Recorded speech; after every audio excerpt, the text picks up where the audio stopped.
अस्सलामुअलैकुम। PSL हंगामा में खुशामदीद कहते हुए मैं हूं ज़ीशान मलिक। PSL हंगामा presented by Sunsilk, powered by clear main cooling. हमारे पास जो पार्टनर हैं वो है जनाब पेल का। तो नाज़रीन, आज के प्रोग्राम का आगाज़ करेंगे कल के मैच से। कल एक अच्छा मैच हुआ। लाहौर कलंदर्स ने फ़तह हासिल की मुल्तान सुल्तान्स पे। कुछ समझ नहीं आया कि मुल्तान सुल्तान्स की अच्छी जो परफॉर्मेंस मोहम्मद रिजवान की, कप्तान की, वो भी काम नहीं है। जब भी रिजवान परफॉर्म करते हैं, सेंचुरी बनाएं या हाफ सेंचुरी स्कोर करें, अनफॉर्चुनेटली कह लीजिए वो मैच मुल्तान सुल्तान्स जीतती नहीं है। ऐसा क्यों होता है ये भी इस पर बात करेंगे, क्योंकि मुझे याद है माजी में टेंडुलकर की जब सेंचुरी हुआ करती थी किसी मैच में, तो उस मैच में इंडिया अक्सर हार जाया करती थी। और भी बहुत सारी ऐसी मिसालें मौजूद हैं। तो लाहौर कलंदर्स की ओवरऑल बैटिंग कैसी रही? सिकंदर रज़ा ने अच्छा परफॉर्म किया, उसके साथ साथ डेरिल मिचेल ने, जो कि उनसे तवक्को की जाती है उनकी परफॉर्मेंस की, वो हमें दिखाई दी है। नईम साहब की जनाब वापसी हुई है। समझ नहीं है कि पहले वो टीम से निकाले क्यों गए थे, आराम क्यों दिया गया था, फिर वापस आए तो क्यों आए हैं, और अगर आए हैं तो फिर उनको ज़ाहिर है ओपन ही उन्होंने करना था, ओपन किया, लेकिन कुछ नताइज जो हैं उनकी बैटिंग के वो कोई इतने हौसला अफजा नहीं हैं।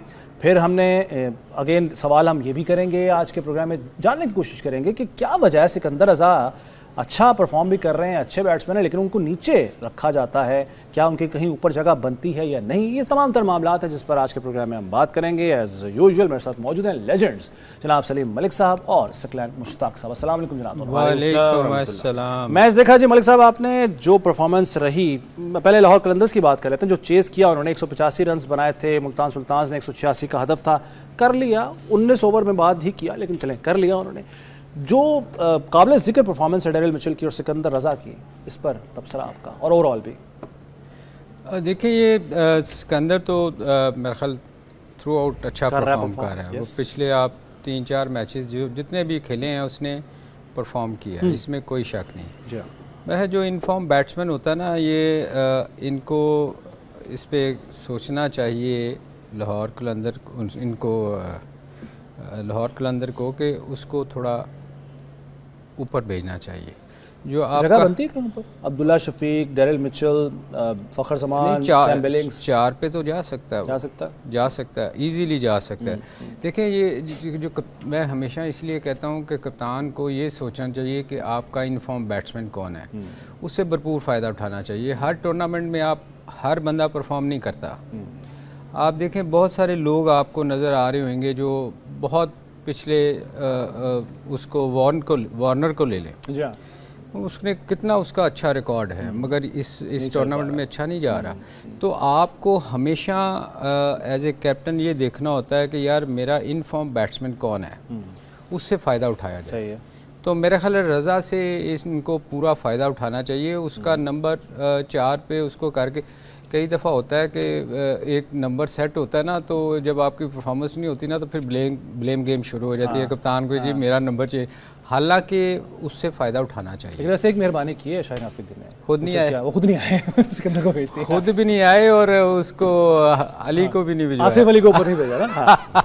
सकन भाई, परफॉर्मेंस लाहौर कलंदर्स की बैटिंग आउटस्टैंडिंग, बड़ा इजी राइड था। आई थिंक जब 185 उन्होंने किया, मेरा ख्याल है ये पार स्कोर 200 प्लस था। अच्छा, यहाँ पे मेरा जहाँ तक होना चाहिए था, 200 प्लस होना चाहिए था। और बैटिंग भी ठीक चल रही थी। हाँ नहीं, अच्छा था, सारा कुछ था। कुछ चीज़ें ऐसी थी जो कि वो कर लेते, तो मेरा ख्याल है 200 प्लस था। ये कप्तान वाली स्टेटमेंट दे दी आपने। कौन सी? कप्तान हारने के बाद स्टेटमेंट दिया करते हैं कि 20 रन शॉर्ट। नहीं वो थे, क्योंकि देखें उस्मान खान का जो देखें उसने 3 गेंदों पे ना, एक छक्का और 2 चौके, कितने हुए ये? 4 आर और 6 14, 3 पे 14 है और बनाए उसने 18 है। तो अगले 14 गेंदों पे 5 रन है।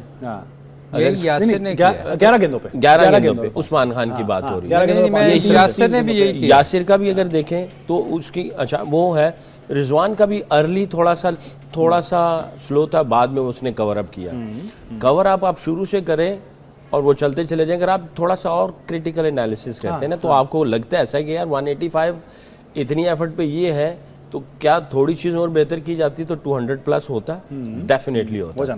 अब आप जब इस तरफ आते हैं तो इन्होंने बस, जाहिर है ये चीज़ें थी, उन्होंने कहा यार 200 प्लस वाला विकेट है, 185 है, ये पार है, ब्लो पार, ठीक है, और उसको वो ऑपरेट करते चले गए। अभी जो बात हो रही थी सिकंदर रजा, मेरा ख्याल है सैम बिलिंग्स को इतना अच्छा परफॉर्म नहीं कर रहा, तो ये थोड़ा एक ऊपर और चला जाए। मोहम्मद नईम ऊपर से जो है वो उस तरह परफॉर्मेंस नहीं आ रही उसकी, तो मोहम्मद नईम, अब्दुल्ला शफीक आपका ओपनर है, तो इसको अगर स्विच कर दिया जाए, ओपनर को ओपनर की जगह पे रख दिया जाए, एक एक्सपीरियंस प्लेयर है, क्योंकि आप आगे जा रहे हो, अगले राउंड में मैचेस जो है ना वो एलिमिनेटर की तरफ जाने हैं, तो उससे पहले अगर आप अपना जो ओपनर है उसको उसी जगह पे फिट कर दें। नईम बच्चा है अभी, तो उसको थोड़ा सा नीचे ले आए, और ये सिकंदर रजा अच्छी परफॉर्मेंस दे रहा है, सैम बिलिंग्स थोड़ा सा स्ट्रगल कर रहा है, इसको ऊपर करके उस नीचे कर दें। तो ये थोड़ी सी चीजें, जैसे अभी मलिक साहब ने कहा कि जो इनफॉर्म बैट्समैन है उससे आप फायदा उठाएं, बिल्कुल ठीक है, तो उसको और ऊपर ले जाए, उसको थोड़ा नीचे ले आए, अब्दुल्ला शफीक ऊपर चला जाए, मोहम्मद नईम थोड़ा नीचे आ जाए, आसिफ अली सही नंबर पे बैठ। आपको लगता है कि अब इस स्टेज में आके इस तरह के एक्सपेरिमेंट्स करने चाहिए? देखिए, अगर आपने पहले चीजें सही ना की हो और बाद में आपको चीजें सही नजर आ रही हो तो व्हाई नॉट। अच्छा, हर्ज कोई नहीं है, व्हाई नॉट। अगर आपने 6 मैच हो चुके हैं इनके अब तक, हाँ, तो अभी रेस में तो है ना, तो आपने अगर पहली चीजें वो नहीं हुई, आप एक्सपेरिमेंट कर रहे हैं और आपको समझ आ रहा है कि हाँ यार ये इनफॉर्म बैट्समैन है, ये कॉम्बो अच्छा बनता है, ये नंबर अच्छे चल रहे हैं, तो आपको व्हाई नॉट, आपको करना चाहिए, you have to be flexible. बिल्कुल ठीक है। अच्छा, लाहौर कलंदर्स की बैटिंग की तो बात की है मलिक साहब, जरा मुल्तान सुल्तान्स को भी जरा पोस्टमार्टम कर लें इनकी बैटिंग का। रिजवान ने अच्छा जो है स्कोर किया, 76 रन नॉट आउट बनाए उन्होंने, सिकंदर रजा ने, कामरान गुलाम ने उनका साथ दिया 52 रन के साथ। जैसे सकलैन भाई कह रहे हैं, ये अगर स्कोर 200 तक इनको करना चाहिए था, जिस तरह की बैटिंग चल रही थी, और अगर कर लेते तो शायद ये जीतने की पोजीशन में होते। कम है स्कोर ये 185। देखें, जैसे अभी सकलैन ने कहा ना कि कुछ लोग शुरू में बहुत स्लो खेले, जैसे रिजवान था, अगर आप उसका अर्ली देखें, ये जो होता है ना कि पहले अपना स्कोर करना फिर टीम के लिए खेलना। हमारे माजी में बहुत से कप्तान ऐसे गुजरे हैं जिनको बनी बनाई वैसे स्टेज मिल जाती थी कि ऊपर से 4 आउट हो जाते थे, उनको स्लो खेलने का मौका मिल जाता था। तो यहाँ डिफरेंट है, T20 में आपको रन रेट लेके चलना पड़ता है जी। अगर आप पहले अपने लिए खेलेंगे, उसके बाद बेशक आपने 185 कर लिया बाद में तेज़ खेलने से, मगर वो जो बॉल ज़ाया हुए होते हैं ना, वो तो फिर आपका निकल गया ना, नहीं हो सकता वो। अगर आप T20 बिल्कुल शक्की ने जैसे कहा ना कि आपको शुरू से एक मोमेंटम उसको रखना पड़ता है आपको, कि यार टारगेट सेट करना होता है कि ये विकेट कैसा बिहेव कर रही है, मुझे इसको यहाँ तक लेके स्कोर 200 प्लस करना है। मैं यहाँ यासिर खान की थोड़ी सी बात करूँगा कि यासिर खान को अगर आप देखें ना, ये अच्छा खेलता है, आके अटैकिंग प्लेयर है, ऊपर से तेज़ खेलने की कोशिश करता है। जो सकी अभी बात कर रहे हैं ना, दूसरे प्लेयर की, गुलाम की शायद कर रहे थे आप, इसी तरह अगर आप इसकी इनिंग देखें ना, इसने 6 रन मारे, उसको हारिस को छिक्का मारा, चौका मारा सीधा, ठीक है, पोल पे छिक्का मारा, सीधा चौका मारा। अब देखें, क्रिकेट में ना पिक एंड चूज़ होता है, आप अगर सही बॉल को पिक करके हिट नहीं मारते ना, तो आप कभी स्कोर नहीं करेंगे। हर बॉल आपको चौके छिक्के वाला तो लग जाए तुक्का, मगर तुक्का कभी कभी लगता है। अब वो जो जिस बॉल पे वो आउट हुआ, वो ना शॉर्ट पिच थी ना आगे थी, जस्ट शॉर्ट ऑफ ज़रा सी थी कि जिसको पुल नहीं लग सकती थी, ठीक है, बेसिकली थी टांग पे। अगर आप उसको फ्लिक करते तो मेरा ख्याल है, एक तो आप 10 रन ले चुके हुए थे, आपने उसको पुल मारने की कोशिश की, टॉप पे बॉल लगा, क्योंकि टाइमिंग ही नहीं हो ही नहीं सकती टाइमिंग, तो वो कैच आउट हुए। तो मेरा ख्याल ये छोटी छोटी टेक्निकल बातें हैं ना, ये वैसे तो मैं अक्सर टीवी पे कमेंट्री करते हुए बहुत सारे लोगों को देखता हूँ, मुझे हंसी आ रही होती है, वो शॉट और उसका ही बता रहे होते हैं, ये नहीं बताते कि इसने गलती क्या की है, क्योंकि आती नहीं है ना, बताना ही नहीं आता। वो उन्होंने सारी स्टाफ है, उसको भी इन चीज़ों नजर नहीं आ रही होती, उनको भी ये बताना चाहिए। जो कोचिंग स्टाफ है, वो चीज़ें उसको, उस बच्चे को ज़रूर बतानी चाहिए, क्योंकि इसमें टैलेंट है, अच्छा तेज़ खेलता है, ठीक है। ये चीज़ें जो है ना, ये सीखने वाली हैं, और ख़ुद प्लेयर को भी पता होना चाहिए कि यार मैंने अगर 10 रन कर लिए हैं तो मुझे अब ऐसे हिट नहीं मारनी। मेरा अपना ख्याल है, अगर वो फ्लिक करता तो शायद चौका छिक्का मिल सकता था उसको, बिल्कुल ठीक है, यूं मारने की भी। मजीद भी बात करते हैं, सकलैन भाई आपकी तरफ मैं आऊँगा, लेकिन ब्रेक का चुका वक्त हुआ है, ब्रेक के बाद वापस आते हैं नाज़रीन, और जो कल की परफॉर्मेंस है मुल्तान सुल्तान्स और लाहौर कलंदर्स की, इस पर गुफ्तगू करेंगे।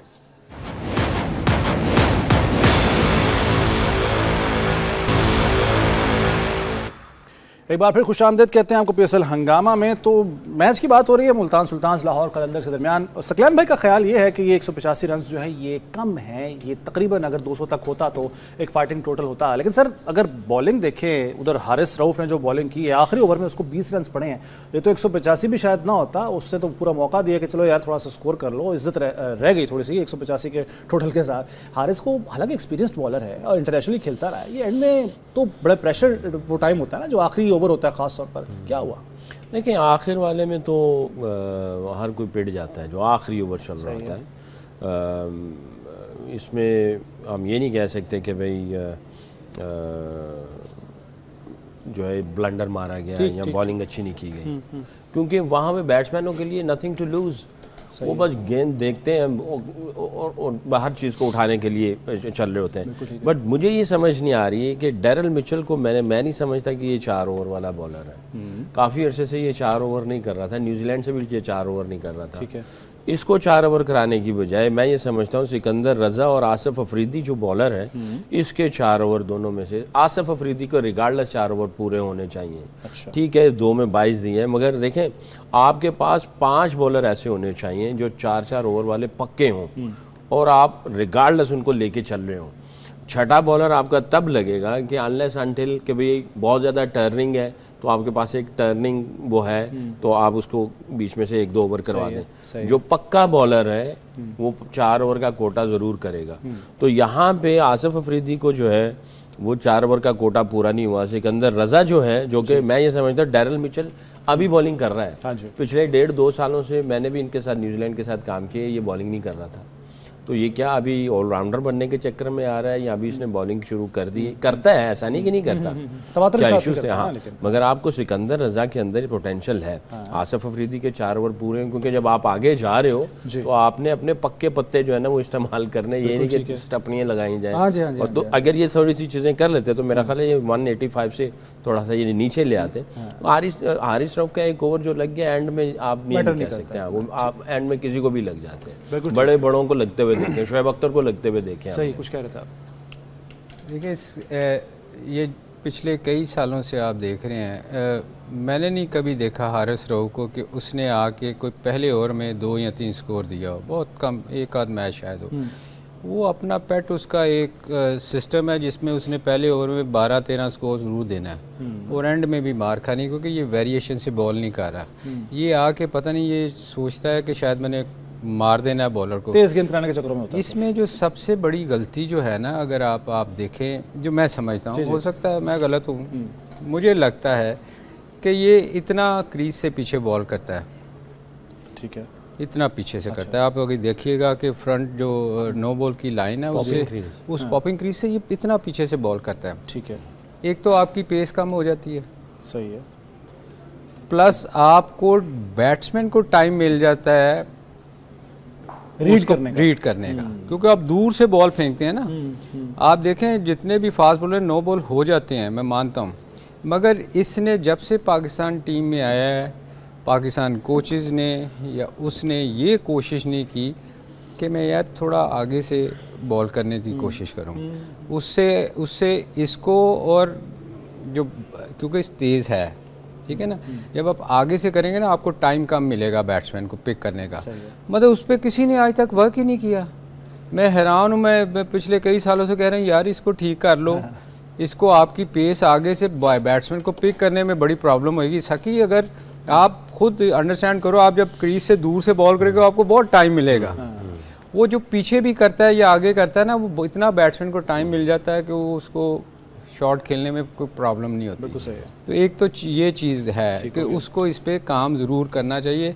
अब पता नहीं अब वो करता है कि नहीं करता। हर मैच में वो 40 से, मैंने इस 5 मैचों में देख लें, मैंने शायद एक आध मैच ऐसा हो, अदरवाइज़ उसको 10 के रन्स की एवरेज से अगर आप जाते हैं तो टीम को तो कोई फ़ायदा नहीं। अगर आप 2 आउट भी करें तो इस पर उसको, हमारा स्ट्राइक बॉलर है पाकिस्तान के लिए, रेगुलर खेलता है, उसको इस पर काम करना चाहिए। लेकिन अब आपकी राय उसके बारे में जो मर्जी हो, जो पैसे जो लगा रहे हैं, जो अली तरीन साहब है उनका फेवरेट बॉलर है, वो इसको प्रेफर करते हैं। इसको दूसरा मैं दूसरा आपको बताऊं, जो सकी ने अभी बात की ना कि अफरीदी को बॉलिंग ऊपर करनी चाहिए थी, ये आसिफ को। हाँ, देखें ये कैप्टन की ड्यूटी होती है। जब आप देखते हैं ना कि एक टीम का स्ट्राइक रेट इतना अच्छा नहीं है, ये एक अच्छे कप्तान की निशानी होती है कि उस वक्त वो अपने उन बॉलरों को लगाए जिनको उसको डर होगा कि यार इनको बाद में मार पड़ेगी। सही है। तो उसमें वो ओवर निकालने की उनकी कोशिश करे और दूसरों को बचा के रखते हैं एंड तक के लिए, जो अच्छे बॉलर। देखें ना, उसमें दो चीज़ें हो सकती हैं कि एक तो वैसे स्लो रन रेट है, अगर उसमें विकेट मिल गई तो और उसको फ़ायदा हो जाएगा, वो उसकी ओवर भी निकल जाएंगी। तो ये कप्तानी का आपको यहाँ से भी आप अक्सर बात करते हैं ना, तो इसलिए मैंने कहा था शादाब बेहतर कप्तान है, क्योंकि कप्तानी सीखनी पड़ती है, बहुत सारी चीज़ें आपको देखनी होती हैं। दुरुस्त है सर। बॉलिंग मुल्तान सुल्तान्स की आकिफ जावेद कुछ थोड़े से एक्सपेंसिव साबित हुए हैं। अगर कल देखें बैट शाह ठीक है, स्कोर उनको पड़ा, लेकिन उन्होंने 2 विकेटें भी साथ साथ ली हैं। ओवरऑल कैसे देखते हैं जो बॉलिंग जो की है मुल्तान सुल्तान्स ने, क्योंकि स्कोर भी ज़ाहिर कम था, उसको डिफेंड करना मुश्किल होता है ऑब्वियसली। देखिए, मुझे ये समझ नहीं आ रही शफल क्यों कर रहे हैं। आकिफ जो है वो डोमेस्टिक में नया गेंद करता है, पहला ओवर करता है, जैसे शाहीन अफरीदी पहला ओवर करता है। शाहीन अफरीदी के अगर आप पहले ओवर का रिकॉर्ड निकाल दें, T20 में जो सबसे इकोनॉमिकल ओवर है जब से T20 शुरू हुई और अब तक, वो पहला ओवर। सही स्टैट्स बताते हैं, बिल्कुल ठीक है। सबसे इकोनॉमिकल ओवर जो है वो पहला ओवर है। क्योंकि बैट्समैन जब भी आते हैं, चाहे वो पहली इनिंग हो चाहे दूसरी इनिंग हो, सबसे इकोनॉमिकल ओवर ओवरऑल निकाला जाए तो वो पहला ओवर होता है। बैट्समैन देखते हैं टाइम, पिच, क्या कंडीशन, ये वो आते हैं और आके वो देखते हैं। ठीक है, 2-3 गेंद ऐसे निकलते हैं, आपका जनाब ओवर निकल जाता है। सही है। तो ये हमने, जब मैं हेड कोच बना तो इंडिया के खिलाफ हमारा पहला मैच था, और पहली मरतबा हम इंडिया से वर्ल्ड कप में जीते, वो वाला मैच था। इमाद वसीम पहला ओवर करता था, तो हम लोग वर्किंग कर रहे थे कि यार एक एक ओवर को डिटेल में देख रहे थे कि एक ओवर की क्या इकोनॉमी है, उसका स्ट्राइक क्या है और उसमें क्या क्या चीज़ें हैं, प्लेयर बाय प्लेयर सारा काफ़ी वर्किंग करने का पता चला ये पहला ओवर है। ओके, तो फिर स्विच किया गया। इमाद वसीम पहले पहला ओवर करता था, तो उससे मैंने रिक्वेस्ट की शाहीन को, मैंने कहा नहीं तुम पहला ओवर करोगे, इसको स्विच करेंगे। बाबर को समझाया कि हम बजाय इकोनॉमिकल जाएं, हम पहले में आउट करने के लिए जाएंगे, और विकेट मिली भी। इकोनॉमिकल तो है ही है, हम अटैक करने के लिए जाएंगे। तो तब से फिर शाहीन जो है ना वो पहले ओवर पे आया और उसने पहले ही ओवर में 2 आउट किए। बिल्कुल ठीक है। अब आप ये देखें, आकिफ जावेद पहला ओवर करता है और वो अब कौन से नंबर पे आ रहा है। जब आप ये छोटी छोटी चीजें बड़ी इंपॉर्टेंट है, आप किसी का रोल चेंज कर देंगे ना तो उसकी परफॉर्मेंस बिल्कुल ठीक है। ब्रेक का वक्त है, नाज़रीन ब्रेक लेते हैं, पीएसएल हंगामा में दोबारा हाजिर होते हैं कुछ देर में।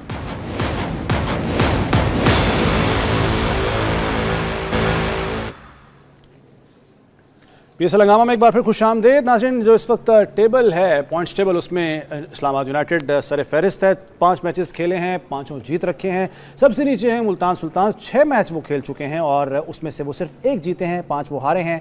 लाहौर कलंदर्स और कराची किंग्स के भी 6 मैच हो चुके हैं, पेशावर ज़ल्मी के 5 और क्वेटा ग्लैडिएटर्स के अभी तक 4 मैच हुए हैं। और आज जो मैच होने जा रहा है वो भी क्वेटा ग्लैडिएटर्स और पेशावर ज़ल्मी का ही है। मलिक साहब, पेशावर ज़ल्मी बामुकाबला क्वेटा ग्लैडिएटर्स, कौन सी टीम ज़्यादा मजबूत है, स्ट्रॉन्ग है, बेहतर पोजीशन में है जीतने की?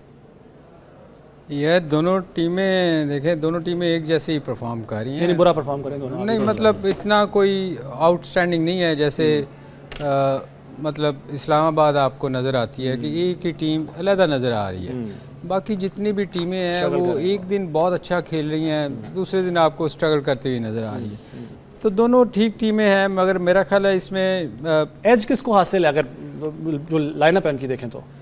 यार T20 में आपको बताऊं, ये बड़ी फ़नी सी गेम है। उस दिन एक तो पहले 6 ओवर बड़े वाइटल होते हैं जी, फिर उसके बाद उस दिन जो थोड़ा सा बेहतर खेलती है वो नज़र आता है कि यही टीम जीतेगी। मगर मुझे लगता है कि थोड़ा सा ये जो है ना पेशावर को एज हासिल है, आप समझते हैं? पेशावर मुझे थोड़ी सी बेहतर नज़र आती है, मगर मैं वही 40-60 वाला काम करते हैं हम। उधर से भी आप लेके नहीं जा सकते, ये नहीं कह सकते कि कोयटा की इतनी बुरी टीम है। पिछला मैच उन्होंने बड़ा अच्छा जीता था और एक्सपीरियंस बॉलर हैं जैसे आमिर है और भी हैं।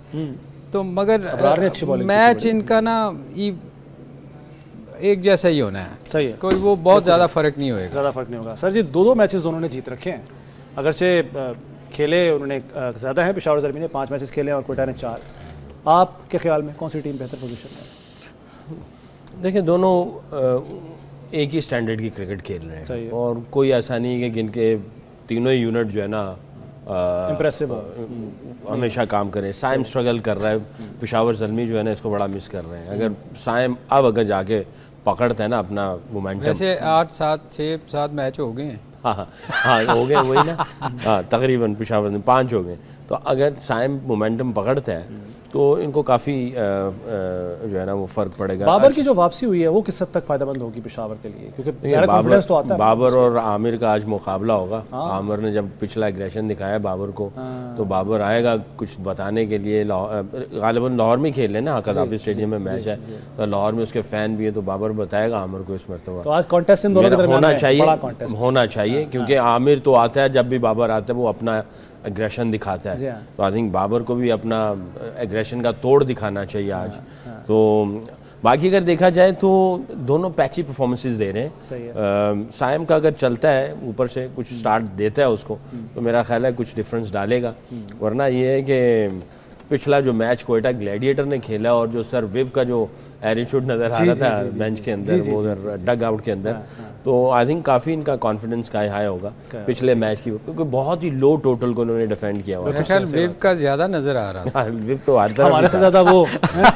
अच्छा बाबर, एक ज़ाहिर है कॉन्फिडेंस भी आता है, कॉन्टेस्ट जिसकी बात करें आमिर के साथ उसका होगा, वो तो नज़र आएगा ही ऑब्वियसली, लेकिन कप्तानी जो है उनकी ऑब्वियसली बाबर बेसिकली अगर आप बाबर देखें ना, वो इतना अग्रेसिव प्लेयर नहीं है। ठीक है, जैसे फ़खर है, फ़खर को उसने एक मैच में फास्ट बॉलर ने तंग करने की कोशिश, उसने छिक्का मारा था गुस्से में, मगर बाबर में उस तरह अग्रेसिव नहीं खेलता। वो ऑब्वियसली